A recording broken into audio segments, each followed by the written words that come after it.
Good morning, everyone, and thank you for joining us for this first Friday event. I hope everyone had a great holiday season. Today's event topic is Get the Interview Edge, what businesses are looking for. Next slide, please. So a few housekeeping items before we get started. So this is via Zoom, so please be patient with the technology. We are in a judgment-free zone, and so we do encourage participation in today's event. But please, no judging each other's opinions. Let's keep it clean here. Next slide. And so why are we here today? We're going to have three distinguished guests talking about the different aspects of applying for jobs and doing the interviews and everything. And so the idea is to increase the knowledge of the interview process, help improve interviewing methods, learn tips and strategies, and then we'll also go over the do's and the don'ts of interviewing. Next slide.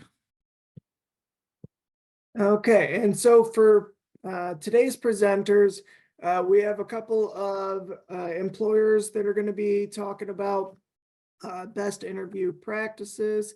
And then we also have Michigan Works that they double as, an employer themselves, as well as they also have a variety of different resources and workshops that they do in order to help individuals with the employment process that they will be talking about. So, all right. So as far as the employers, we have JoLynn Grant. She's the chief of staff and owner of Great Lakes Pet Emergencies. We also have Rick Garlick, who's the executive director at Birch Meadows Home Care. And then lastly, we have Mark Wario, who is the director of talent solutions with Michigan Works Southwest. So first up, we have Dr. JoLynn Grant, and go ahead and take it away. I'm sorry, Dr. Grant, before you continue, any questions that you have, please submit them through the chat option on the bottom there, and then we'll answer them as we go along. Thank you. Go ahead, Dr. Grant. Okay, sounds good. Well, what I wanted to start with is, who I am and what I do, so you kind of get my perspective on things, because it's probably a little bit specialized. I own Great Lakes Pet Emergencies in Saginaw, and I'm a veterinarian there. I've been an emergency veterinarian for a really long time. Let's just leave it at that. And so when we're hiring, we're looking for certain things, and we get a variety of resumes and people applying, that kind of thing. But there are definitely some things that stand out when I look to hire people. So typically, I'm always going to start by looking at a resume.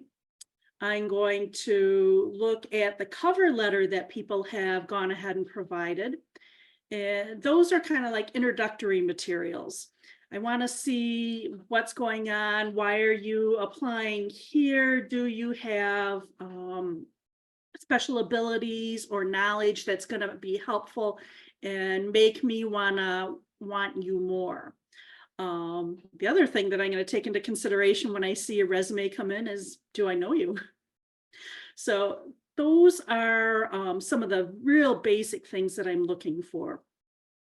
When I look at the information that you've provided, I'm looking for, number one, do you have relevant experience in my field? Stuff that's going to help me do my job, help you do your job. Do you understand what the position is and what it involves?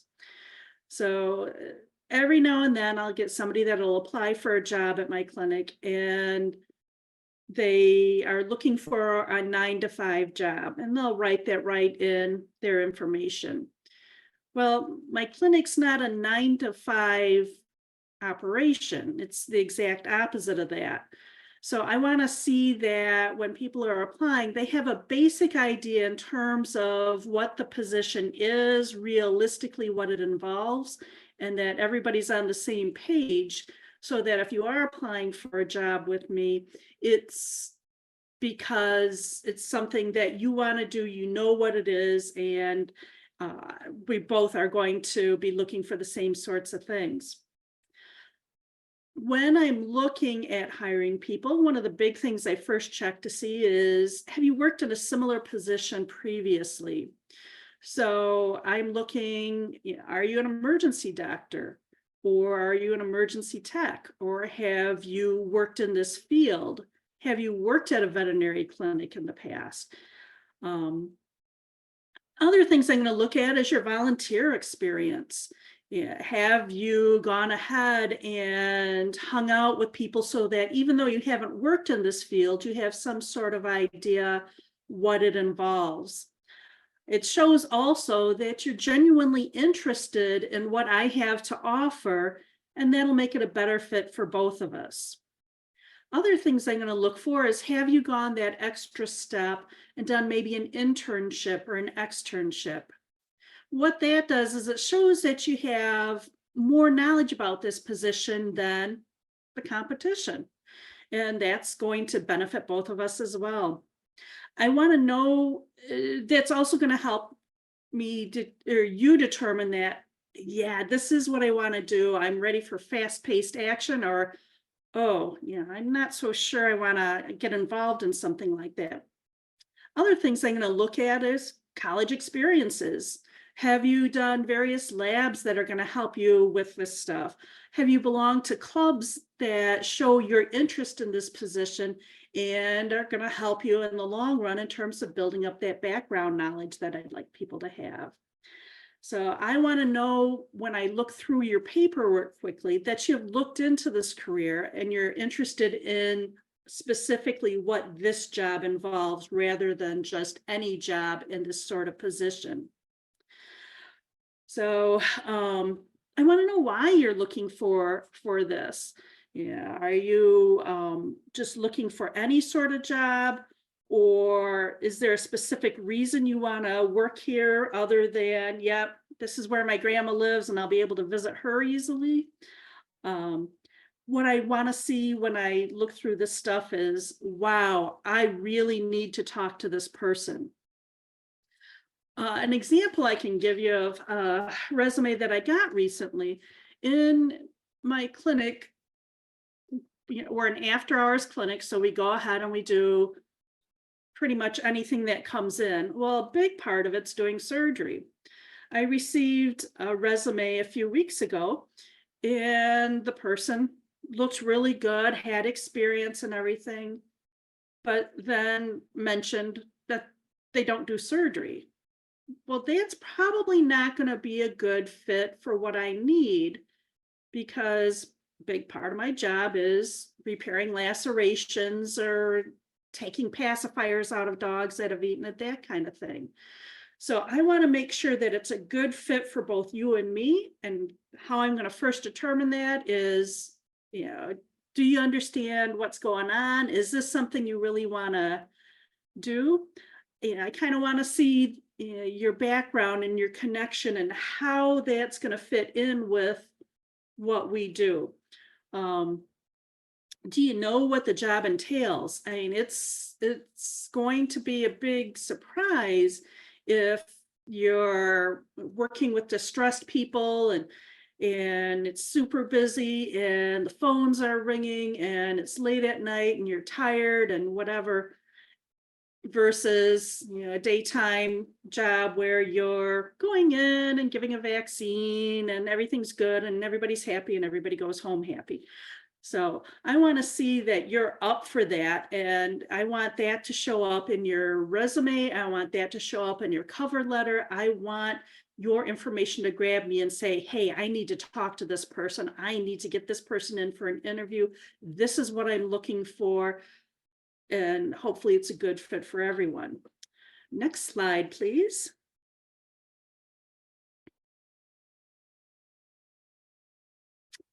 So then, the next thing is, does a cover letter make a difference? When and why? I love cover letters. It shows me that you're not just applying for anything. it shows that when I don't get a cover letter, I get the feeling that you're sending resumes to everybody and anybody and kind of see if you can get a call from anyone. But that's not what I'm interested in. I want to know more about you. I want to know more personal things as far as why you think you're going to fit in here. Your resume is facts about you, but your cover letter gives me a chance to differentiate you from the other candidates. And then when I'm thinking back after looking at everything, I'm like, oh yeah, she's the one that can do X, Y, or Z. It makes you a real person to me. It shows me why you're interested and that you're somebody that really wants this job and you're not just doing it because you're required to send out 10 resumes or whatever. In the cover letter, what I want is, I don't want you to restate everything from your resume. I mean, I'm going to read the resume, I have that. But what I want to know is who you are, why you want this job. I want to see that you have looked into me as much as I'm going to need to look into you and find out details about what's going on. I want to make sure that you know what the job entails and you can demonstrate that. Also, what I'd like to see in the cover letter is kind of give me an idea why you think you would be a good fit for this job. How do your skills and experience meet the requirements of this position? When you give me your resume, it lists things out and I can interpret them any way that I need to. But I want to see how maybe experience in other fields is going to help make you a better candidate for this job here. I want you to show me why you think this is going to work and what makes you stand out from everybody else. The last section, I want you to be enthusiastic. At the end, add a closing paragraph that kind of summarizes, what you're going to do. Yeah, something like, I look forward to hearing from you in the next couple of weeks as I continue my job search. I hope to hear back from you. So those are the things that I'm going to look for in my cover letter. Okay, next slide, please. What makes a resume stand out? First of all, I want to see that you wrote it. I don't want something that's computer generated. I want to see that you've done it and it's a picture of you, not something that a computer has put together and done. The next thing that I want to see is spelling is correct. I want to, nothing is more annoying than to read through it and not have it be legible. First of all, I'm going to be expecting you to go ahead and do writing more than likely in the job at some point. I want to see that you can spell correctly. And I think that also shows how serious you are about things. One of the things I'd suggest, and what I've done for a lot of people, is have somebody proofread it. Have somebody that does some writing or whatever, go ahead and read through your resume and help you fix whatever needs to be. You get so tied into, I need to say this, this, and this, that you may miss some obvious grammatical mistakes, that kind of thing. So I don't think it's a bad idea to have somebody with just an ability to look through and make sure that what you're saying conveys what you want it to say. I want the resume to be 1, maybe 2 pages. I want it to be relevant information. I want it to apply to this job. Yeah, I understand that you've probably had other jobs, but unless you can show me how they tie into the position that I'm looking to fill, I don't want to know how you were a babysitter 18 years ago and whatever. I want to know what you're doing now, what you've done recently, and how that's going to help you build your resources for what I need you to do in this position. The resume is going to be kind of like a summary of your achievements. I want things listed out nicely. I want them in chronological order so that I'm like, oh, he went from being this to this. That makes sense versus just kind of all over the place. When you're going ahead and applying, I'd like you to, just make sure everything looks good. Everything's included that you want to include, and that you're not going ahead and forgetting some sort of major category. So have somebody go ahead and proofread that and kind of interact with you and see if it's showing what you want it to show and that kind of thing. Don't lie about what you can do or what you've done. I can tell you one of the things that I do when I get a resume from somebody that I'm really interested in interviewing is I'll look and see if I can verify your information before I even go ahead and give you a call. So don't lie about what you can do. We're going to find out. And then that really sends you to the bottom of the list if there is stuff that you're over exaggerating. So when you go ahead and do it, I want you to use real words. I see that a lot of resumes have buzzwords. Like, I don't want buzzwords. I want words relative to what the career involves, how you're going to help out, not necessarily words like collaboration or integration or whatever. I want it to be real world, but I want it to sell me on what you're going to do. Make sure you're using words relevant to the profession so I can see that you understand what we do in this position, but not a lot of techno speak kind of thing. Just make sure it's organized well. I want to see like education, work experience, relevant volunteer experience. And I know there's some debate whether references should be included or not. I personally want to see the references. I want to know who you're comfortable having recommend you.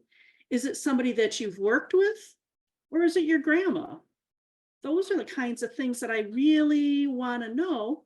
I'm also looking for people that I actually know so I can talk to them and figure out, hey, yeah, you're going to give me the skinny on this person. I want somebody to sell you to me. So those are the big things that I look for in a resume and a cover letter. I want real facts. I want people that are interested in the position that I have available. And I want people that are going to be a good fit, both for them and for me. Because the better a fit we are, the longer you're going to stay in this position, and both of us are going to benefit from it. So those are the big things that I look for. Okay, that's all I have to bring to the table today. Any questions? We don't have any questions right now, Dr. Grant.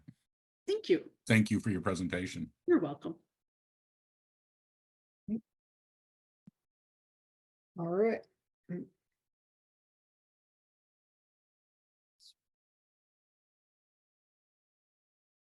All right, up next, we have Rick Garlick. Thank you very much. It's really great to be here. I was excited when Patrick gave me a call and asked me to do this. As it says, I'm the executive director of Birch Meadows Home Care. It is a new home care down the Three Rivers, Michigan area. It's an extension of Birch Meadows Senior Care, which is a nice 20-bed AFC down there. If you haven't been in the area and you're looking for someone, stop in. We'd love to give you a tour and show you around. And I'm excited to say that in the spring, we're going to be breaking ground and putting another 20 beds in on the same property. So it won't take long. By 2025, Birch Meadows will be really the name to look for in senior care down in Southwest Michigan. So go ahead, go to the next slide. I will say that there's a lot of things that I'm not going to really have time to dive too deep into with this. If you have more questions, if you can't get them out here, feel free to contact me at rick@birchmeadows.org. That's rick@birchmeadows.org. Okay. And I'd be more than happy to answer those questions. Or if you need something more in depth in front of some of the people you're working with, I'd come help you out if you need that too. So when Pat reached out to me and asked me to do this, I started making this exhaustive list of all the things that are so important, of many of which Dr. Grant mentioned. But as I looked at the list, I realized it actually boiled down to about 4 buckets that you can see on the right side of the slide. And if the people you're speaking with or helping, if they can focus on those 4 things, they're going to go a long way. I can almost guarantee if they do that. I mean, obviously, like Dr. Grant said, the resume's got to be good, cover letter. But when they get past that, if they can capitalize on these 4 things, they'll get a job. I can almost guarantee it. Next slide, please. So as we look, whoops, there we go. As we look at communication, one thing that's fairly important, businesses, especially in healthcare, will oftentimes use an app that we can use for scheduling, payroll, billing, but it also, we can build our job ads and we just hit submit and it'll send it out to LinkedIn and to Indeed and Google. Because we use that app, when somebody applies, we see it in the app and we can communicate to them through the app. Well, that's good and bad. It makes it easy for me, but for the person receiving that information, oftentimes it goes into their spam folder or their junk folder. So the first thing I would ask that you spread the word on is that if they're applying, that they just make sure that they look at their spam folder. I've had a few people get back to me recently and it was too late, but they said, oh, just found your information in my spam folder. So, who knows, they could have gotten some interviews, but at that point it was over. When you're communicating with the people that you want to interview with, if they call you, then I would just mark that number and use that phone number to call back or text. If they text you, text back. In my case, I go through the app, so they just respond that way. That's probably your interviewer's preferred mode of communication, so just use that. If you're interviewing with me, and I'm using myself as the example employer, for example, if you're going to get an interview with Birch Meadows, you may want to go to the internet and just find the phone number and make sure you have that. So if you get a face-to-face interview or even a phone interview, and you're not going to be able to make it, you're going to be late for whatever reason, you can call. You can either communicate to me through, my means of communication, or you can call Birch Meadows directly and say, hey, I'm going to be late. Something came up. I can't make it. That's the best thing you can do. It's obviously best to be there. It's obviously best to be on time. But, if you can't, be as proactive as you possibly can. I'll give you an example. I had somebody the other day that I had a phone screen with. I called her. She didn't answer. I waited about 10 minutes, called again, didn't answer. So I just left her a message saying, we had an interview at 11. I couldn't reach you. I'm just going to assume you're no longer interested. Best of luck in your job search. 8 hours later, I got a message from her saying that she had been called into work and she couldn't do the interview. She wanted to reschedule, but in my world, she should have, as soon as she got called in, she should have sent me that message prior to going into work. So then I knew, because I waited for a while and, I was just sitting there not knowing whether she was going to get on or not. So be proactive and communicate as much and as early as possible. There's a bullet there about showing up early. That's more about punctuality than is communication. But I would say if you get a face-to-face interview, or if you're doing a Zoom call or something like this, I would get there about 15 minutes early. If it's face-to-face, just stay in your car, go over some common questions that we're going to talk about, and then walk into the building about 5 minutes before. If you go in too early, people are busy and they hate to wrap things up that they're not finished with to start the interview or do something else. So just walk in about 5 minutes early. That way you're early, you're on time, and the timing will be perfect. Okay. Next slide, please. We shouldn't probably have to talk about this, but I've had jobs where I interviewed people who walked in their pajamas, fuzzy slippers. They'd have a hoodie on, tied up tight around their face. You know, everything about it said, I just rolled out of bed to show up and I really don't care if I get the job or not. That's what that whole scenario looks like. So, you know, it seems like we wouldn't have to go over that, but I would just make sure if you're counseling people on what to wear, they don't have to dress up necessarily for a job like I'm interviewing for, caregivers, housekeepers, kitchen aides. If they just wear a nice shirt, a nice pair of pants, or maybe a skirt if it's a female, you know, conservative shoes. You don't want to look like you just rolled out of bed, and you don't want to look like you're about to go out to the club. You want to look somewhat professional. I tell people, think about, you know, conservative or a casual funeral. Think about a casual wedding that you might go to. You're going to dress the part. All right. If you have to wear jeans, and a lot of people do, that's fine.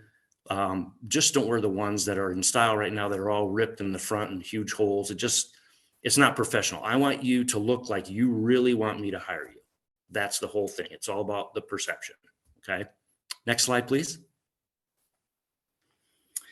Dr. Grant, no, I'm sorry. I think this is in Mark's, one of Mark's slides. So Mark, I apologize. I'm stealing some of your thunder, but I like it when people visit the website. I've interviewed for a ton of jobs over my life, and I've interviewed a ton of people over my life.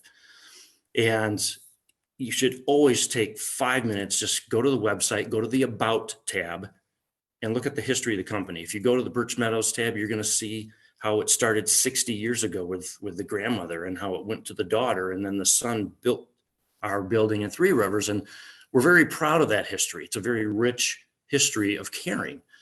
And I want you to know about that before you come in, because at some point I'm going to ask you what you know about us. And if you say, I don't know anything, it doesn't make you look that great. So you want to go to the website, you want to pull up the About tab, read about the company, look around, just get a feel for what the company has to offer. The other thing I recommend people do is there's usually a careers tab or a jobs tab. You can go there and pull up the actual job that you applied to.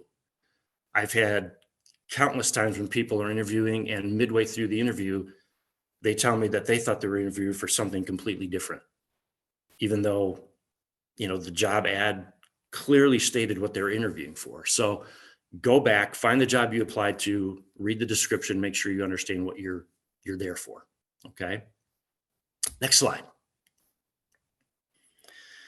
This is probably the hardest one, and it'll take the most time. The first three don't take any time really, but practice takes a minute.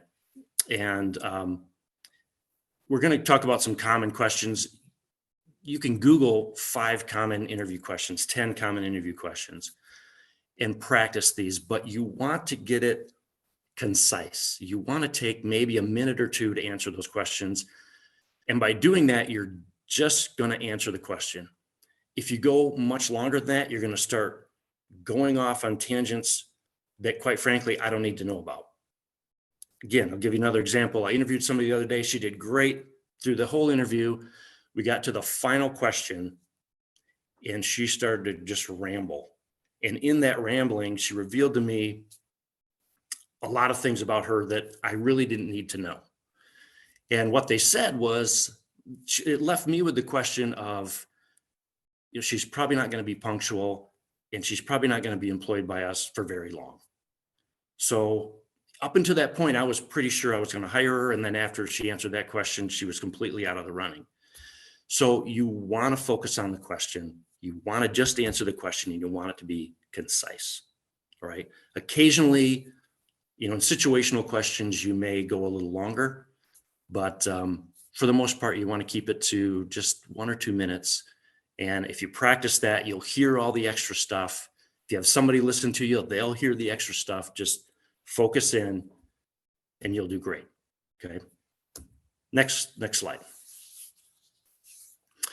So here's a few of the common questions. And the first one is meant to be a softball, and it's dropped by probably 95% of the people I talk to.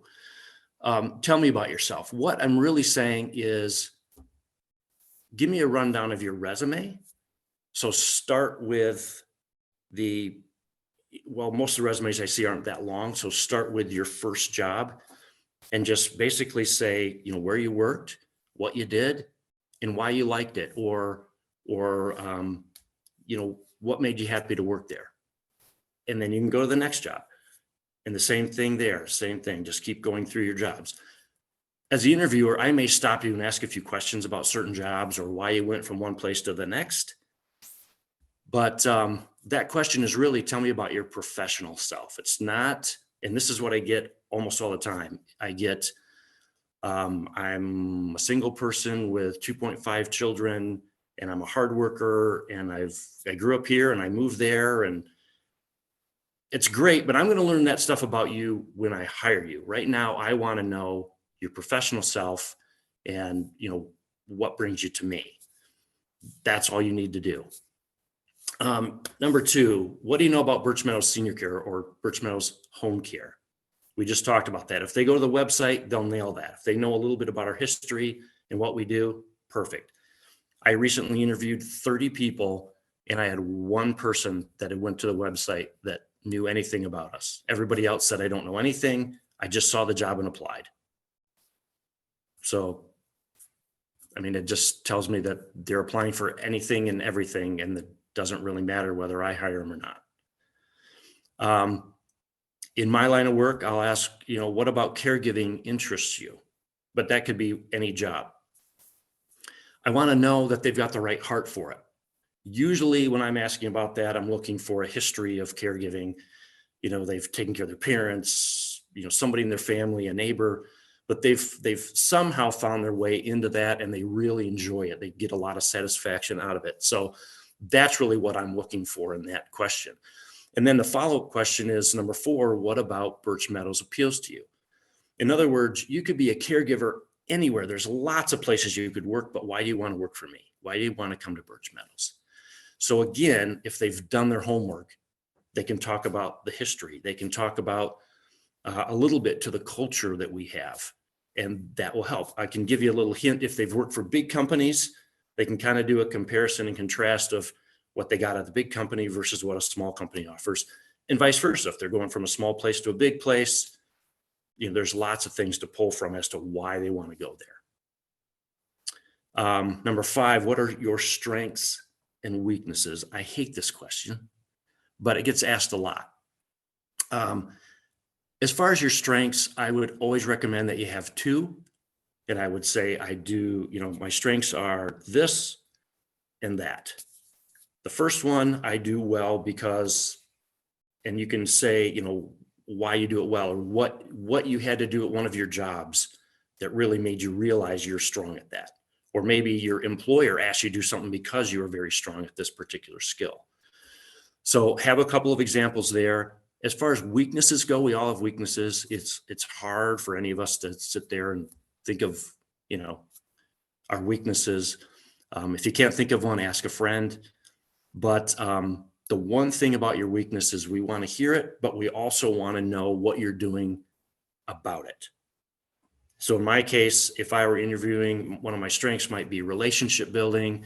And as they ask me about weaknesses, I might say, well, because I'm so good at relationship building, one of my flaws is I tend to talk a lot. So, what I do about that is I really have to remind myself before I go into a conversation that I need to cut myself off at a certain point. I can't just go for half an hour. I've got to get to a certain point. There's always that unnatural little pause in the conversation. At that point, I've got to jump into business. I can't just keep with the personal conversation. So they know that I'm aware of it and I'm doing something about it. That's the important piece there. How would you describe yourself? It's pretty easy for you to do this. Just, 3 words that you would think of when you want to describe yourself. And then phone a friend, ask a coworker, how they would describe you, 3 words. As long as they're not, lazy, tired, things like that. Those are not words you want to use, but, very positive adjectives that describe you. Perfect. And it's, write them down, commit them to memory. And that way, when you get that question, you can just pretty easily pull them out. All right. Next slide, please. Situational questions. These can be difficult, but I'm hoping I can make this pretty easy for you. Situational questions always deal with adversity. Always. If anybody can tell me about a time when they had an interview and somebody said, tell me about the time when you got all the money you ever asked for and it was a totally flexible schedule and everyone loved you and they brought you flowers every day. And that is never a question. It's always about how you handle difficult times. Okay. So at some point, as they're talking to you or the person you're helping about, they're talking to you, they're going to say something around like, tell me about a time when. Then you're launching into a situational question. And it's always going to deal with adversity, with somebody who's managing you, a coworker, or customer, client, resident, something along those lines. So it might be a time when your manager asked you to do something you didn't want to do. It might be a time when your coworkers and you didn't get along. It might be when you were handling a very difficult customer. Okay. So what we're asking you is to have three stories available that you can tell. And when you tell those stories, you want to use the STAR method. And I know it's easy to remember, but in the moment when you're interviewing, sometimes you're nervous. So use the words. Say, well, the situation was, because the STAR method stands for situation, task, action, and result. So you can say the situation was this, and the task that I was given was that. The action I took was, and as a result of that, this is what happened.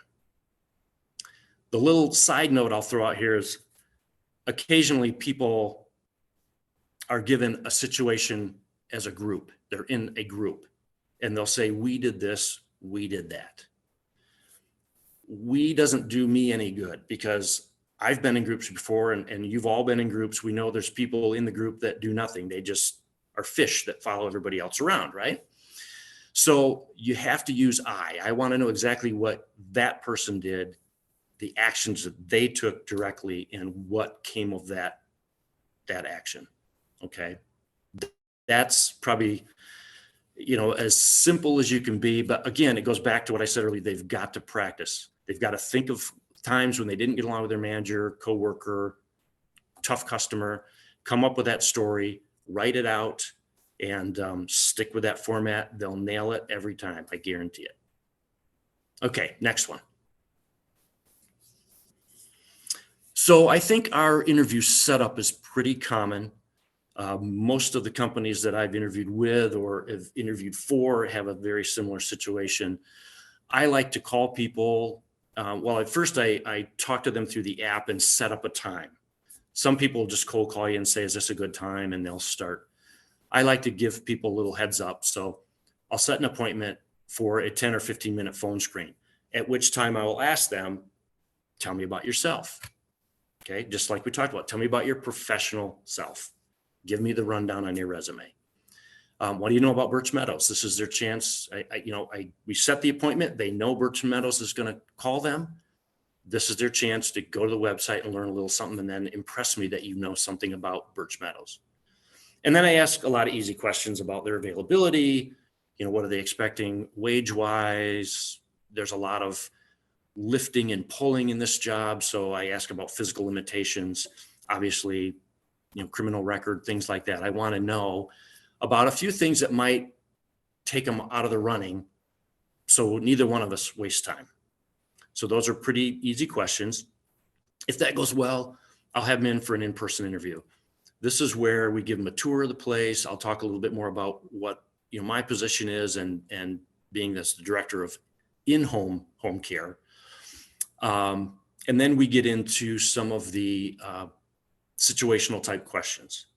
There's always going to be a question thrown out there that you don't plan for. There's always one. Every time I've ever interviewed, there's always some off the wall question that comes. So those are things that are going to happen. You're nervous, just do the best that you can. But I know I interview a certain way, and our business manager sits with me and she helps me interview, and she'll often ask, what are your goals for the next year? You know, it's not a standard question, but one she likes to ask. So, you know, and so many people don't have an answer for it. But again, you're always going to get that offshoot of a question. If that goes well, and, you know, all things being well, they showed up on time, they communicated well, they were dressed the part, they answered those questions well, they're going to get an offer contingent upon background check, prints.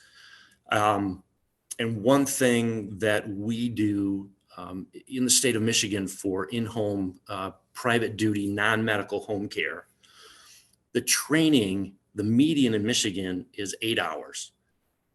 The 95th percentile will train for about 38 hours. At Birch Meadows, we have them in for 2 weeks of training. So they have an 80-hour training. They see a lot, they do a lot. And we do that because in home care, so often people start, they go into someone's home, they see that they have to cook and they don't know how, or they see there's other tasks that they don't really want to do and they quit. So all those things are revealed to them when they start at Birch Meadows. They get, you know, they have to cook, they have to clean, they have to help people with toileting and bathing and everything. So they know what they're getting into. So when they go into somebody's house, you know, they've been exposed to it and they know what they're in for. So that's it for me, but I really appreciate you guys listening to me. And like I said, if you have further questions or if you ever needed me to talk to people in person, I'd be more than happy to do that. Patrick, are there any questions? Not at this point, Rick. Thanks. Perfect. Thank you.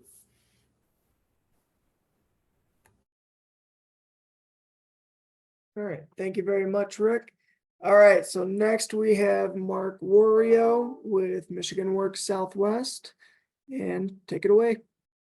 Hey, thank you, Corey. Good morning, everyone. My name is Mark Wario. I'm the Director of Talent Solutions with Michigan Works Southwest, and me and my team, we're here to help you find employment, remove barriers to employment, gain necessary skills so that you can be successful in the workforce.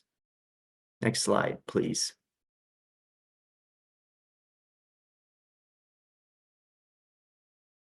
So a little look at typical openings you'll see with Michigan Works Southwest that may pop up on the various websites that are listed. First, the career navigator. That's that first individual, that first staff member you see when you walk into a Michigan Works Service Center. They're going to greet you, assist you with navigating public employment process, looking for jobs, resume assistance, and much more support that you need in your search for employment or any other resource that you're looking for in the community. Career coaches also, you'll see that as well, posted here and there. They assist one-on-one primarily with career coaching, case management, mostly designated in some of the programs that we offer through Michigan Works, all geared towards helping you obtain employment, gain necessary skills so you can be successful. Then occasionally the business solutions representative, you'll see that occasionally pop up, and that position primarily deals with assisting an employer with their hiring needs, working with job seekers closely to connect job seekers to that employer, prepping them with mock interviews, or working side by side with our employment services team like career navigators, career coaches to connect those job seekers. Like I mentioned earlier, there's a few websites there that you can check when we do have openings that they would be posted on, and a couple links there on how to apply and submit your resume and letter of interest to our HR department. Next slide, please. Little snapshot at our interview process or interview setup like Rick had. Submitting your cover letter or resume, like mentioned in the previous slide, to that specific email address or through the other websites like Indeed. Following that, HR typically reviews those applications as they come in, as most organizations do. But from our side, a candidate will receive an assessment to their email once they have their application submitted following the HR's review. In this assessment, it's basically a job fit assessment to see if your previous work history or skills line up with the minimum qualifications for that career navigator or career coach position that you're applying for. Within that assessment too, they ask for references, both from your coworker or manager. That's typically folks you want to reach out to that you know they're going to give you a good reference or have good things to say about you as you're applying for certain positions. Once that's completed, HR follows up with the applicant following the assessment, and then conducts a phone screening interview, asking questions like you've seen in previous slides, basically gauging your interest and your skills and background and any other sort of important information that the HR department can provide to the interview team. Following that, HR usually coordinates with our interview team to arrange an in-person interview. We've been having our interviews located at each Michigan Works Service Center, depending on where that position is posted and the candidates who apply for it. And then those interviews are conducted. Following those, our interview team reviews and makes recommendations, and possibly we even sometimes schedule a second interview. And those second interviews sometimes could look like a presentation, presenting on a certain topic or something to that matter, or meeting directly with staff who you could be working with, so that we as an employer want to make sure that we're bringing on valuable talent that's going to work well with coworkers, as well as provide great services to our customers. The last step in that interview process typically is the interview team making a decision and coordinating with the HR to make offers, and then get the ball rolling there with the job offer and training. Next slide, please. As seen on previous presentations, interview and first impression is a big thing. And preparation is key. Researching the employer, utilizing their website to find out about their culture, mission, what they do. Really dive into what that employer is about. Find out about their values and how your values can mirror what their values are, and bring that to the interview. Utilizing the job description and your resume to answer questions. So that's that relatable, relevant work experience, work history that you have that relates to what position you're applying for. How's your previous work history, skills tie into the position you're applying for? And think through that STAR method. Find those situations, tasks that you did in previous work positions, and relate that to the job description. For whether it's virtual or phone interviews, dress the part.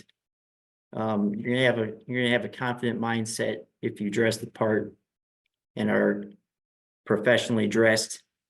If it's a virtual interview, prep for a quiet workspace and have a good Wi-Fi signal. One piece I want to talk about in this too is, as you're working through this and prepping for the interviews, the practice piece.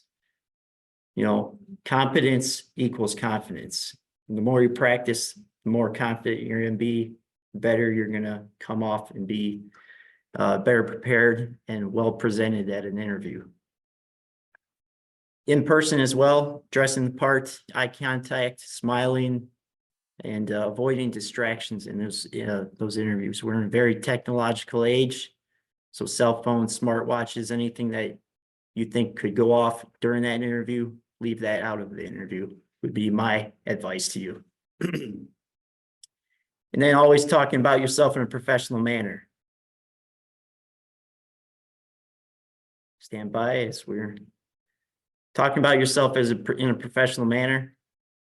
Leaving out personal matters in the interview and presenting to the interview team what value you're going to bring to that position, that team. Next slide, please. So that's from the employer perspective. From the service side that Michigan Works offers, come on down to one of our Michigan Works service centers, because our staff are willing and able to help you prepare for an interview and have success in obtaining that job, that position you're looking for. Here's a quick overview of the services that Michigan Works provides, and it's, again, at no cost to the customer. So please give us a call or come on down to the service centers. Next slide, please. A little more look at services and programs here. Adult Employment Services, as you're coming into a Michigan Works Service Center, that front lobby with all the computers and staff working with individuals on the computers or answering questions, that's Adult Employment Services. And these are a list of the available services there. UIA navigation is a big one, so always helping with the unemployment navigation, but a ton of resources there for preparing for interviews or looking for jobs, and also connecting with employers, employer or trainer of the day events. And just a note, Michigan Works is not an unemployment agency, but we're the bridge to help members of the public navigate through unemployment. Next slide. Peer Michigan Talent Connect, or PMTC, you'll hear.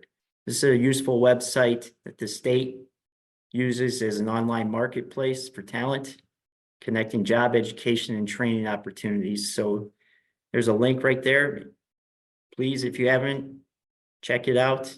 Set up an account if you're looking for training or employment opportunities. And there's a good link there for the tutorials as well. That may even give you some in-depth webinars or tutorials to improve your skills for interviews or employment opportunities. Next slide. Employer of the Day events. Next slide, please. So we bring the employers to you. So that's why I referenced coming on down to the service centers or going on to our website and checking our events calendar, because we have employers throughout the month coming on, and it's a good access to have a face-to-face on-the-spot interview and connect with employers that you may have an interest in. Again, visit our webpage. We have upcoming employer of the day events throughout our 4 counties, and those are updated monthly. Next slide. Resume review. We have plenty of career coaches here in the Talent Solutions Department that are very skilled and able to help you with reviewing your resumes or improving your resumes. They're available to help. All we would ask is that if you are looking for a resume, come on down or contact us to set up an appointment so we can set that time aside and have that one-on-one career coaching for you to improve your resume. Next slide. And workshops. Here's a good list of current workshop topics that we cover. Again, referring back to our website that provides the workshops that are occurring weekly throughout the month. Application of basics from your digital footprint, which is your social media presence out there on the web that employers do look at. If you have a Facebook or an Instagram that's open to the public, that's just a tip there as well, to be mindful of that. Job search trips, professionalism, and then resume development. That's a weekly offered one. So please, if interested, use these resources. Next slide. Just a nice quote we received from a customer feedback that, in one of our resume or workshops, interview workshops, this quote, "I never considered the tip about a sticky note," and that was helpful. And that's little tips and tricks you get when you attend our workshops. This sticky note one is one specific for virtual interviews, having those quick reference points that you can refer to real quick to get your train of thought into that STAR method and provide a good answer to the employer or the interview team. Next slide. That's all I have from my side. Feel free if you have any questions. There's our Kalamazoo site manager, Anna Bronsink's email, and myself, or feel free to call down to the Kalamazoo Service Center if there's any additional questions. Now I'll stand by if there's any questions in the chat. A great job, Mark. We had a couple people request access to your PowerPoint presentation as a reference resource. How would people go about getting that from you? Just email you? Yep, that's fine. Okay. So if you want a copy of Mark's PowerPoint presentation for future reference, just email him and he'll go ahead and send you a copy of his PowerPoint presentation. We also have a couple questions. This is to any of the panel members. Who do you suggest and how many do you recommend as references? We had someone that said in their last application, their references were checked. However, they were not available within a week to respond to the employer. So how would you guys address that question? I'd like to see 2, maybe 3 references from people that you've worked with or instructors, that kind of thing. And I think what would be helpful would be like an email address so that I can email them and say, hey, I'd like to talk about this person. Do we have some time? Or can you answer some questions via email? And then I don't think you'll be so wrapped up in the time constraints of can't get a hold of them in the next week kind of thing. Yeah, standard is generally 3. And most of the time they want an email and a phone number if you can. What I like to see if we ask for references is generally you have a reference of someone that you reported to. If you were in a management position, maybe somebody that reported up to you, and then a coworker. I would also agree with the 3 reference. Having a manager, maybe 2 coworkers, that's good range to work with. Perfect. So you also recommend, and I've done this in the past too, when you are going to use a reference, it's probably a good idea to give that reference a heads up, like, hey, a possible employer is going to be contacting you about me. Would you all agree that's a good idea? Oh, yeah. Yes. Okay. Ask them if they would be willing to be a reference for you, because you may not like what they have to say about you. So talk to them up front and hopefully they would be honest with you in terms of, yeah, I would really like to help you out with this. Perfect. Yeah, I think that's a good point, because I did have someone call me once and ask me about that, if I would be a reference. I knew them personally and I thought the world of them personally, but I never worked with them. So I really couldn't speak to a work background or how they were as an employee. Okay. Any One last question here, guys, and then we'll let everybody go. How do you address, or how would you recommend applicants address gaps in their resume?